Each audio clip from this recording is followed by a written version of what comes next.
esteemed members of the press, clergy, religious, guests, ladies and gentlemen, with deep gratitude to God and joy in my heart, I welcome you all to this special press conference marking the celebration of the 59th World Communications Day here in the Archdiocese of Ibadan, which also belongs to the whole world. For this year's observance, the Holy Father, Pope Francis, the late one, has given us a theme that speaks powerfully to our times. Share with gentleness the hope that is in your hearts. 1 Peter 3:15-16. This theme is a profound call to all who communicate, whether through the spoken word, written page, the airwaves, the digital screens, to speak not with harshness or hostility, but with reverence, compassion, and deep hope. It challenges us to make our communication an expression of the hope that Christ gives and a testimony to the peace he offers in turbulent times.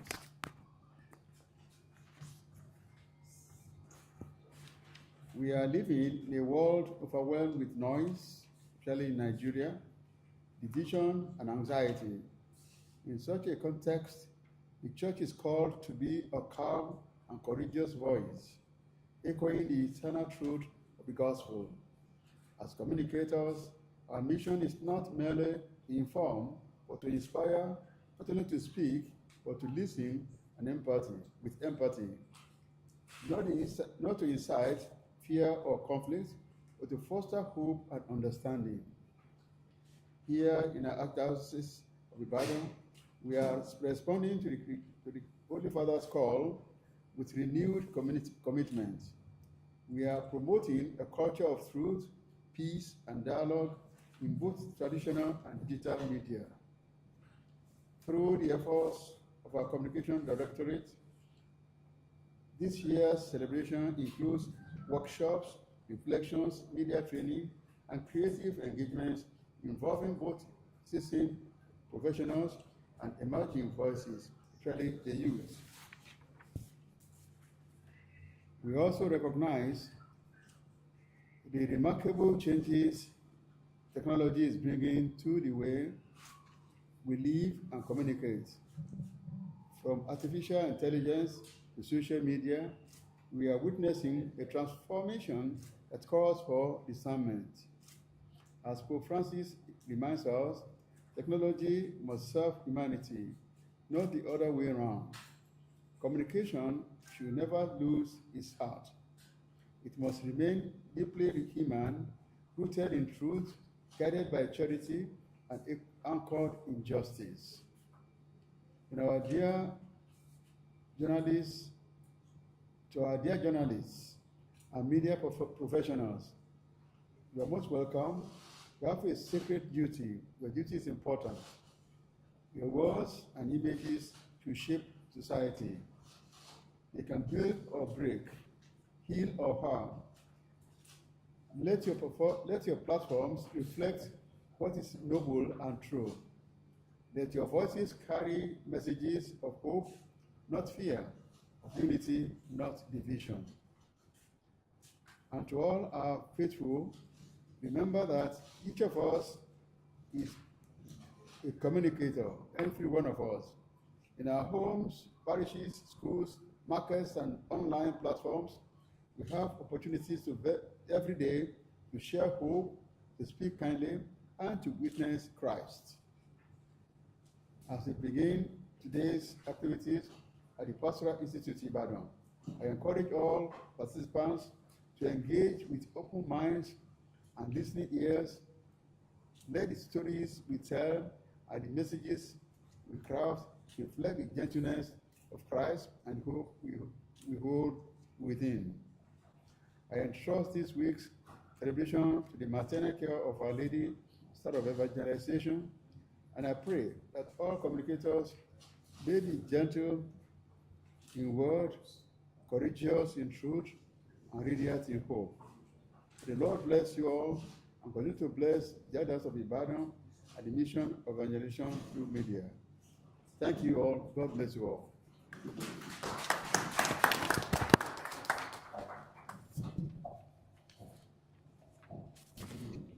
We can appreciate his grace more than that.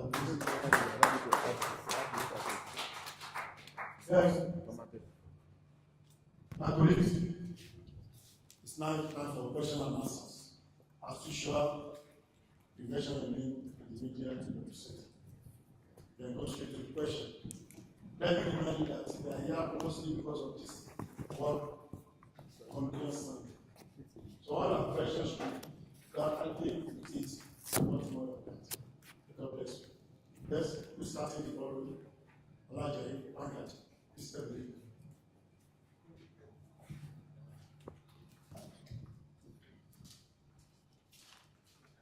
Good morning, Your Grace. Yes, sir. My name is Lauri Elijah from Vanguard newspaper. Yes, my question is from your speech, the first one. You said, let your voices carry messages of hope, not fear, of unity, not division. I want to emphasize on that message of hope. The Church Catholic has been very outspoken when it comes to the issue of the nation. Sir, yes, you are saying we should to hope. For how long? If you look at what the economy is, Nigerians are crying, they are suffering. This morning, some people don't know what to eat in the afternoon, and we still continue to hope. About 2 years have gone past, and Nigerians are still hoping. When will this hope come to fruition? When will Nigerians smile again? That is the first one. Second one, sir. Nigeria, like I said, is in a state of coma as of now. But it is very disheartening that our politicians are scheming for 2027 elections. Sir, what is your message to our leaders as a church? Thank you, sir.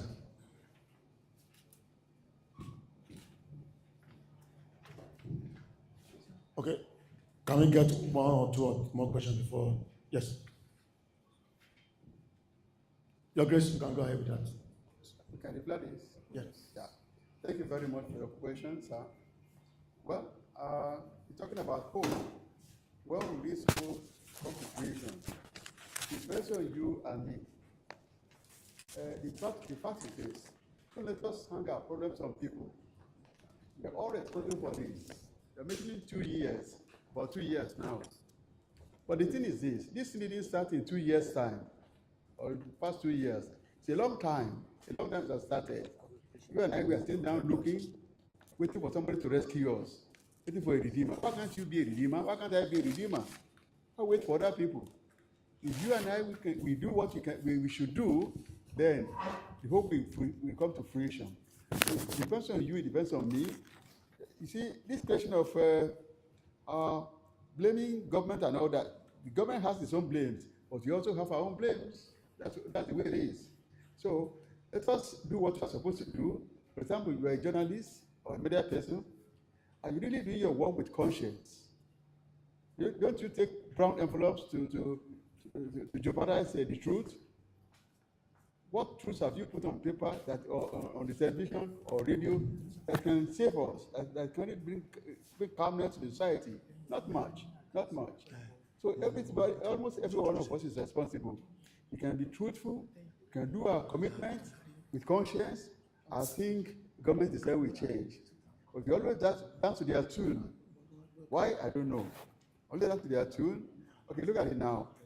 There was a time when they say one particular government was very bad. But when it came out, throwing naira, they all forget, they all trooped out to pick the naira. So what is the conscience? Who can save this nation except me and you? So I think it's in our hands. Then, state of coma. You said the state in a state of the nation is in state of coma. The country is in state of coma. Well, I don't know the medical yaskin you used to know that, but I don't know the coma that is in it. It means you are in coma and I'm in coma. That's what we are saying. Don't talk about trees or atmosphere. But the people are the country. Like we say, the church is where people are. The church is not the building. The people in the church are the church. So we are the people in the country. We are the country. So if they say the country is in coma, it says we are not. It means we are only in coma. That's what it means. I don't think you are in coma. You are looking healthy anyway, and it's because you don't want to eat. You don't look like somebody who is hungry. We know those who are hungry. They are outside there. We know those who are hungry. So I think, like I said, if the state is in coma, you and I are supposed to wake it up, give it what to make it survive, and the rest of it. By contribution of our work, of our word, of our actions, of our attitude to one another. That's important. I don't want to put this on religion now, but on social media, that we all know that it can save, media anyway, that can save this country. And you know, media is very powerful in every part of the world. Media is very, very powerful. It means the bulk of this matter is on you, the media people. Media can save a lot. If there's a war anywhere, media causes it. If there's peace anywhere, the media causes it. So the media is a powerful tool to bring what we are talking about to stay. We want peace in this country, the media can bring about peace. If we want war, media can bring war. So I think media people, the work of the thing is on your lap to let us know the truth and do the truth. The problem is that, well, I'm not generalizing, but many of you, most of you, would prefer to put on front pages of paper, capital, what do we call it now? Headlines or important points for the news. What is bad? That people could listen to you. Read paper, buy paper. Bad news. But there are so many good news you can concentrate people with. So many good news. We have our children there who are good scientists, and they are doing very well. I was watching television yesterday. Kids were doing very well. Even in which country, which state is that? That the girl, was it the ministry? That the man, I think it's the House of Reps. The man brought a little child to come and sit on his seat, to be maybe for 1 hour, to be the speaker of the House. Then he was asking a question, and he said, the eyes have it back. He did it. So if we can use our positions for what is true, what is peaceful, what is honorable, what protects human beings, we shall get there. And we must get there anyway. We must get there. Because our media is very much alive. In Ibadan alone, I don't know, maybe you have to tell us how many radio houses you have in Ibadan. I don't know. And of course, they say over 60 or something like that. Ibadan Road. Then, not count other things. And I don't know how many universities we have in Ibadan now, not talk of other places. We have all the means to make this country grow. But no. Even in places where we think there should be reason, there should be progress, there should be normalcy, it's not there. Like in the academia. The mess there, the corruption there, the falsehood there, we think that it's not even a primary school, the universities. So where are we going? And then come back to the church also, or religious houses. How many religious houses are really for God? Preaching the truth. Many people say fancy things to get money. They want to offend their audience. So no truth. So that they boycott the truth and tell what they want to hear. And when they say what they want to hear, they think they won't give money. It is falsehood. It's falsehood. So I think we have to work hard to bring about what our expectations are. Thank you very much. Yes. Gentlemen, any other question? Second question, okay. Okay, advice. Message to the to the leaders. Advice, Message to the leaders. political leaders. Well, unfortunately, I don't have many friends among politicians, but I can say something. All of them, let me say all of them are my friends. Let me say so I have no enemy. These 2027 political intentions, it is because they have people to listen to them and to follow them. That's why they are doing it. If people are not following them, listening to them, they keep quiet. But some people are really, there are people pushing them, say, you go, you go. People are pushing them. And with how much? With some money. The money that's supposed to be theirs, and not giving them as a gift. That is it. Look at it now. Thank God in your state, many roads are made. There's no noise about it from the governor, no noise. In some states, they make 5-kilometer road. If we call the president to come and open it, come and declare it open. In some areas, because they have a farm of 2 acres, they call the farm president to come and see, come and publicize it for them. That's a deception. It's the money of the people that's supposed to be for the people. But they present it as if they are personal money. Your state is not part of that. Governor Makinde is doing his own duty. Not even calling attention. But without calling attention, we all can see it. The roads, I hope the light will come, energy will come. If electricity can come in Ibadan, as the road will come, and education is a little boosted, I think we are going a long way. So it's because they have followers in their falsehood. That's why they are making noise about 2027. If people say, no, now that you are there, show us the way, then they may stop. But nobody is challenging them. It's because there's no challenge at all.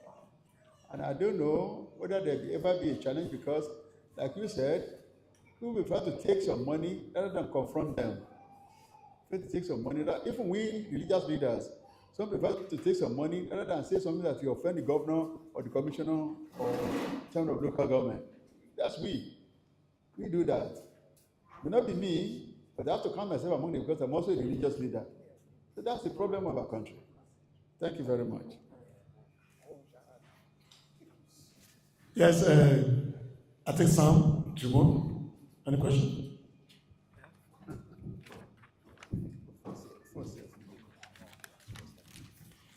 Your Grace, my name is Sam Moko, Nigerian Tribune. You touched on the number of broadcast stations that are in Ibadan. When we compare it to the number of tertiary educational institutions, they appear to be at a large variance, a very wide variance.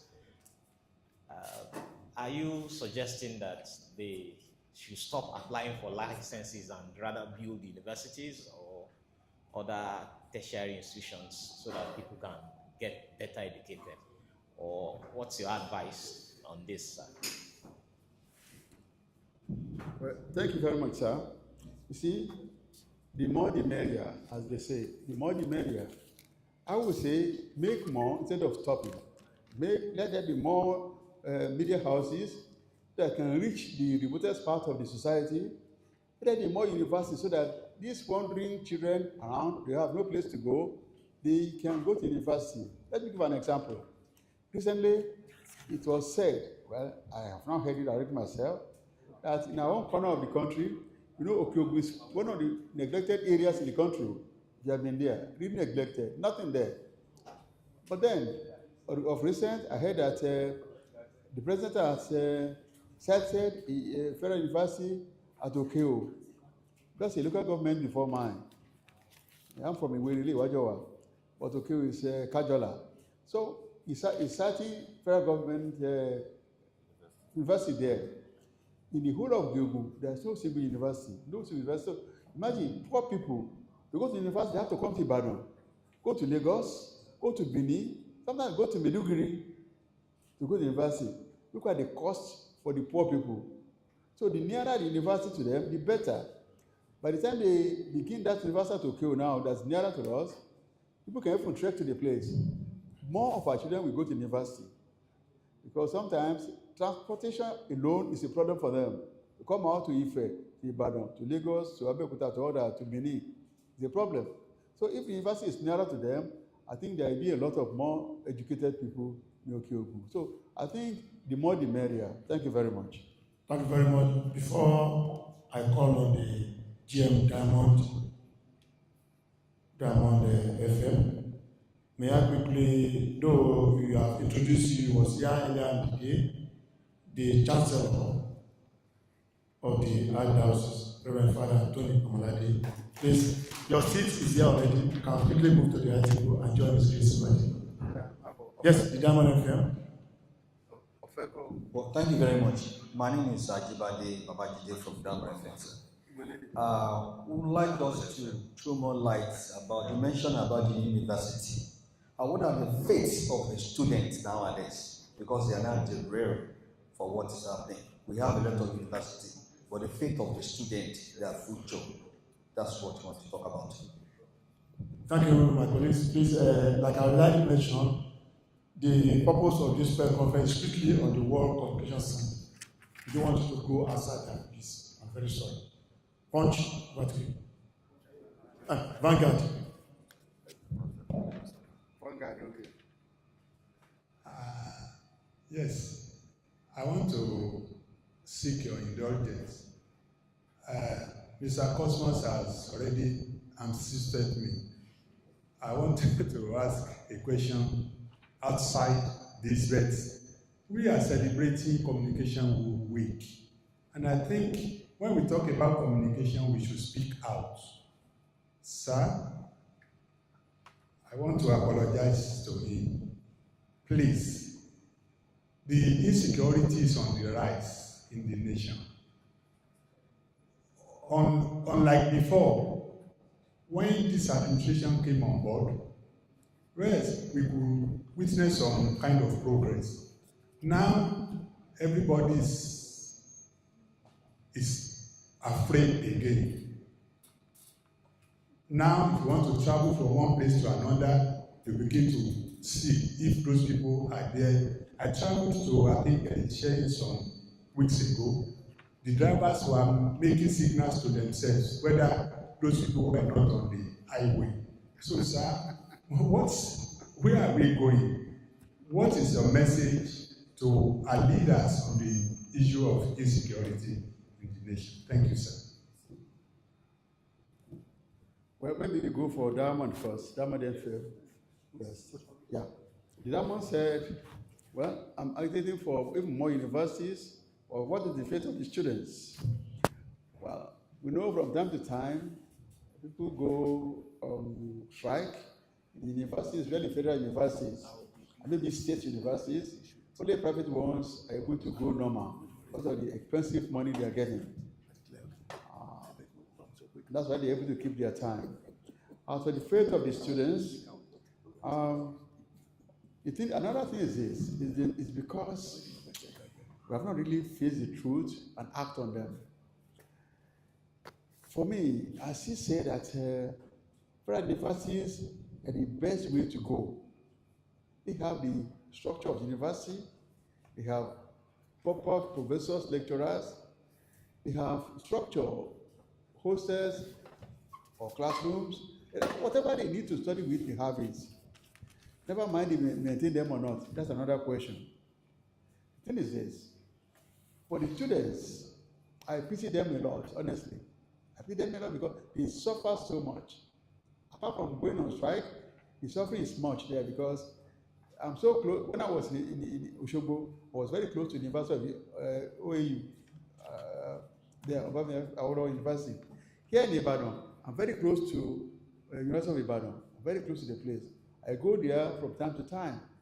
I see students, even at night, reading with floodlights, security light outside, sitting on bare floor, studying. What kind of university is that? That's federal, premier for that matter.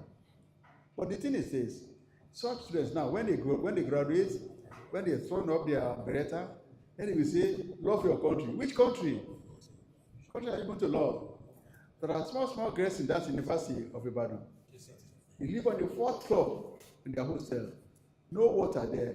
As to come downstairs to go and fetch water to go up, many of them will collapse. So instead of collapsing, they pay some women to fetch water for them, then they have no strength to carry water to the fourth floor. What does it cost to put tank up and let water reach fourth floor? What does it cost? And that's a place of civilization, place of knowledge, place of respect, place of integrity. That's the place, Premier University. And they're making children so suffering that some parents ignore their children because they don't want them to collapse. The situation is so bad. I mean, you imagine your children, you say, my child is in the university at night. You went there, find your child sitting on the bare floor outside in the cold, reading under the security light. What kind of crazy is that? And that's why they run outside to go and do their masters and things like that. Because here, even the master students here is like a primary 6 in other places. Because the situation is not just good at all. It was not like this. I remember when we were in Ibadan here, we had to go there to visit them from Bodija. It was excellent, excellent. But now, gradually, Nigeria started to drill you, going down, until we have no more space up. Maybe we're under the ground now, I don't even know. We have gone down so much. And this is what we have to battle with. And it is because this question of corruption is everywhere. Corruption is everywhere. Like UI, like UCH. Those places, they cannot say there's no money. There's money from the government, allocation. There's money coming from other school fees or patients' money from UCH. But what can you see there? Go there, I see some federal government structures that they are building for years, they have not completed. Those that are completed have been using since the time of Awolowo. They are crumbling. You look at doctors' quarters in UCH. It's like where they keep pigs.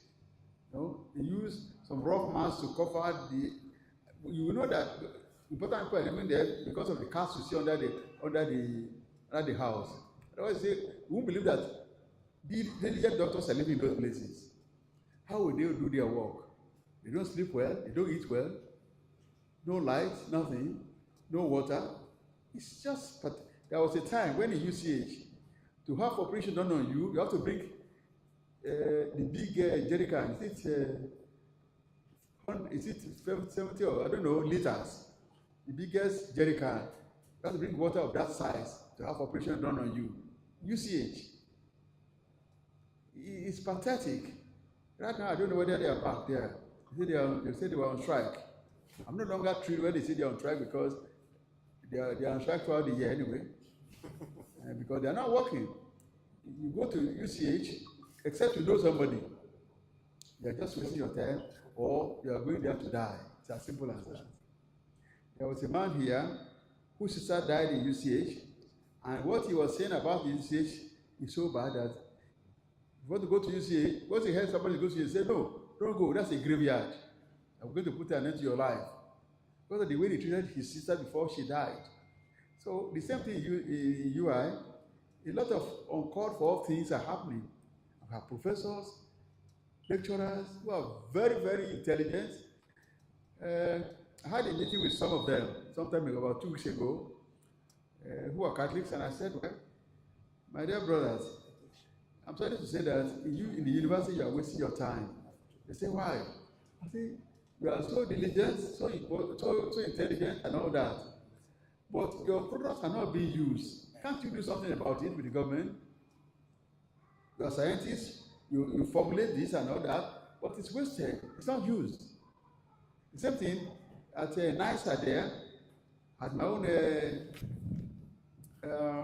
former teacher there once, and I went to see him when I was not a bishop then.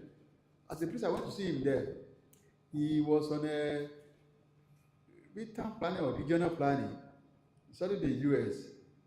They give him, as doctor, they give him a whole team with vehicles, Land Rovers, jeeps and all that, to go to the forest or to do their work.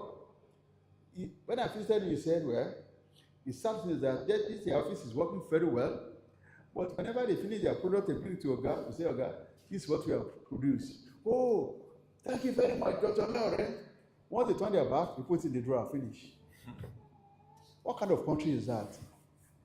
That we know no value except personal value. But this personal value has no value. Value that you cannot even be open to. Many of you have been overseas, isn't it? How do they build their houses? What you see is shrubs, flowers around the house. A very beautiful lawn.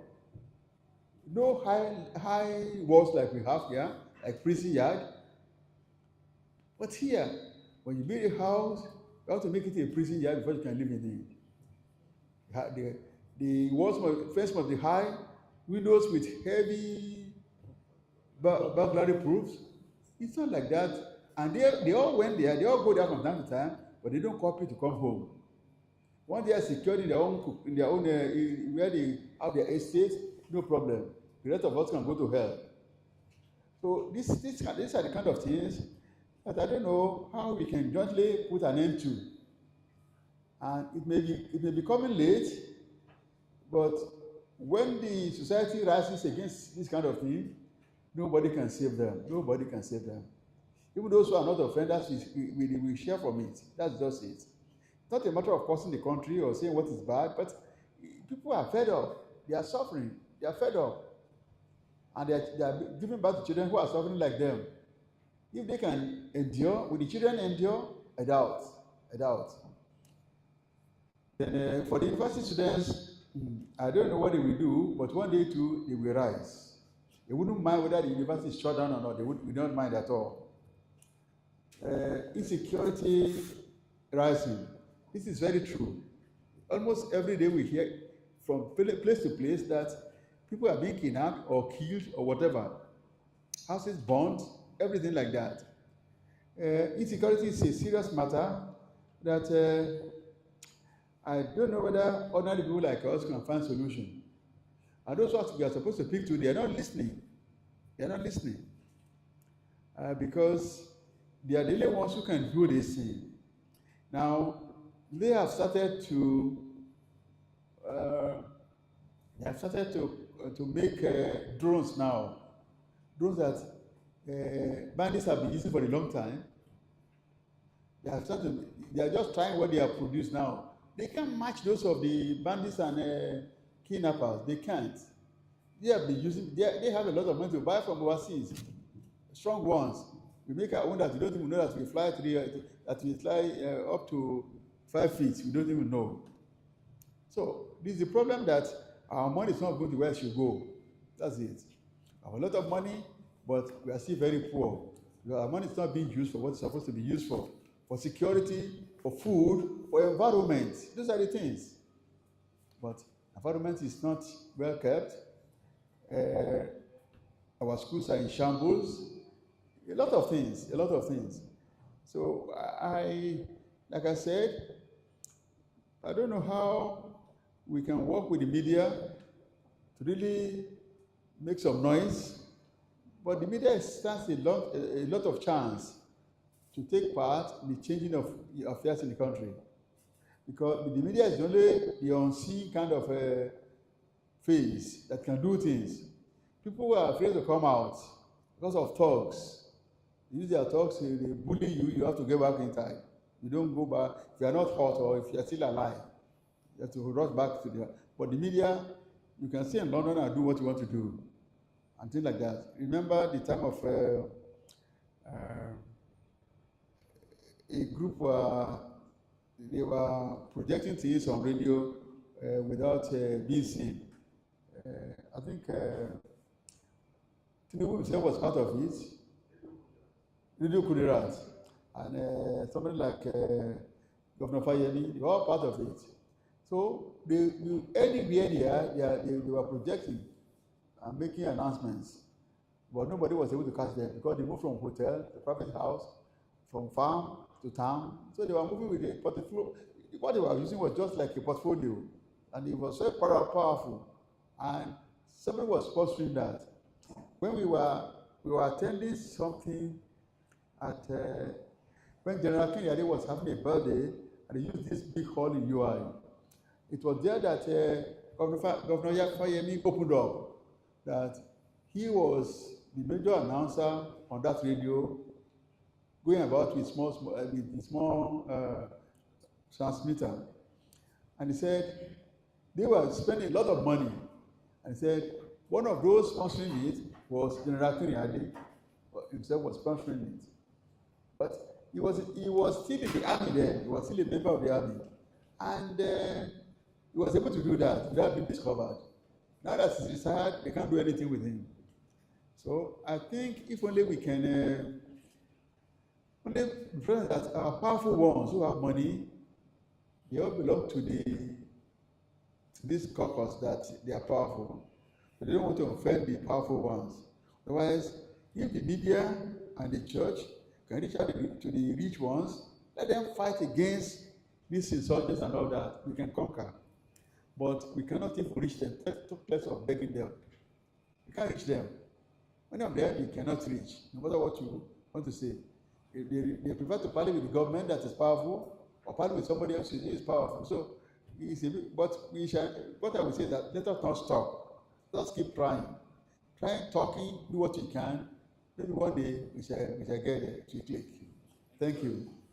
Can we please appreciate His grace for that beautiful response? And so we have come gradually coming to the end of the program.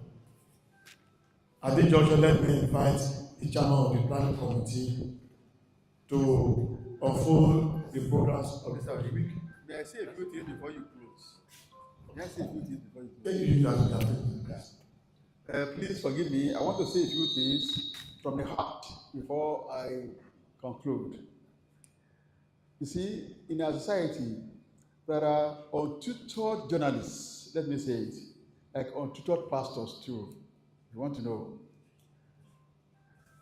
Untutored media houses, armchair journalists, like you have armchair pastors too. They are there. There are hungry, jobless people who take up a lot of things. They become journalists or pastors, so sometimes they are the ones disturbing this society. And they are so loud that people believe in them and follow them. They parade themselves as the voice of the voiceless, but they are not.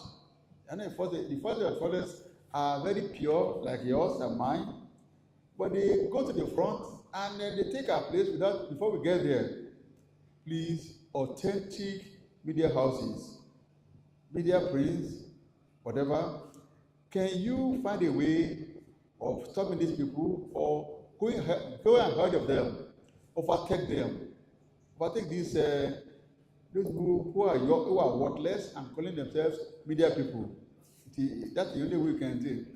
Whether they are here or anywhere, you are the authentic ones we know. Let your truth sink their falsehood or lies. Then, power. On the media, let me say that, that the church suffers sometimes from the media when they tell lies against the church. When they don't make their findings before they mention things. Of recent, is going to go here.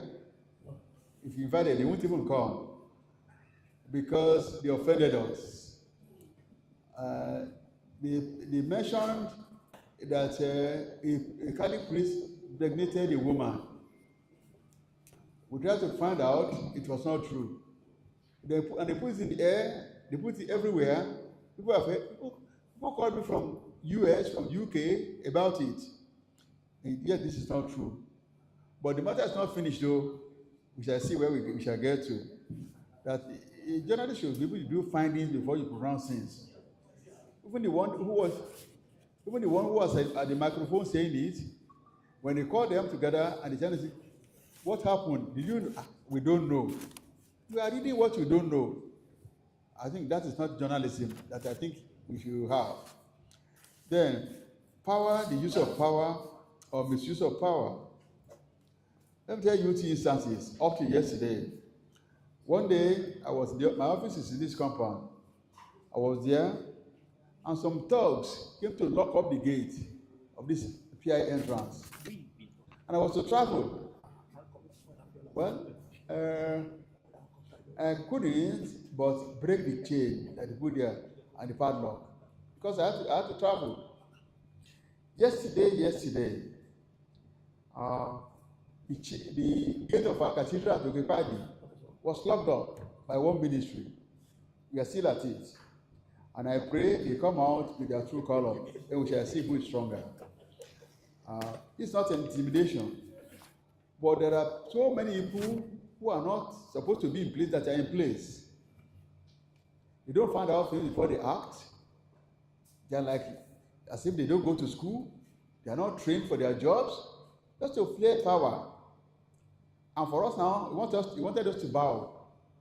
And he said, the toilet in our primary school there, that primary, was leaking and causing a lot of, nothing was going there, nothing. Somebody wrote a petition. We want to see the petition. No, we won't see it. But by the time we get to court, we will show that petition. It's a serious matter. And what do they want? By the time they call one of us in to do something with him, she bring 500,000. I said, not even 500 kobo. Not from me. So these are the kind of powerful people in town that are really destroying this society. I think the media can do something about it. That. Misuse of power is not good. And what they use is thugs. They use thugs. Those people locking things around and placing things, most of them are thugs. You are challenging them, they are ready to fight. Ordinary people don't do that. Use thugs. So another thing is that let them be warned to stop using thugs in society, because we are ordinary people, we don't fight. We prefer dialogue to fighting. So these kind of people who do not know the worth of themselves do not disturb this society. Then your duty is to guide. If you are in position, like the Ministry of Education, this Ministry of Environment, or whatever, they think that they have to bamboozle and intimidate people and punish them. No. Their duty is to go there, find out, and correct mistakes. Guide them, advise them. That's their duty. When I was in Osogbo, the Ministry of Education knew that they had somebody in town. They go to all schools, but not to my school. And we were lucky for the governor I had that time. Was a listening governor. Governor Bisi Akande was a listening one. So anything that happened, I was sent to him. Say, this is what I got from your workers. So,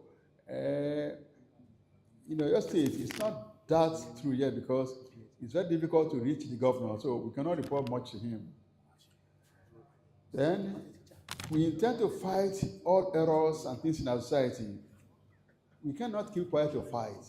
You don't keep quiet when you want to fight. You need to speak and act. And that is the problem of our society.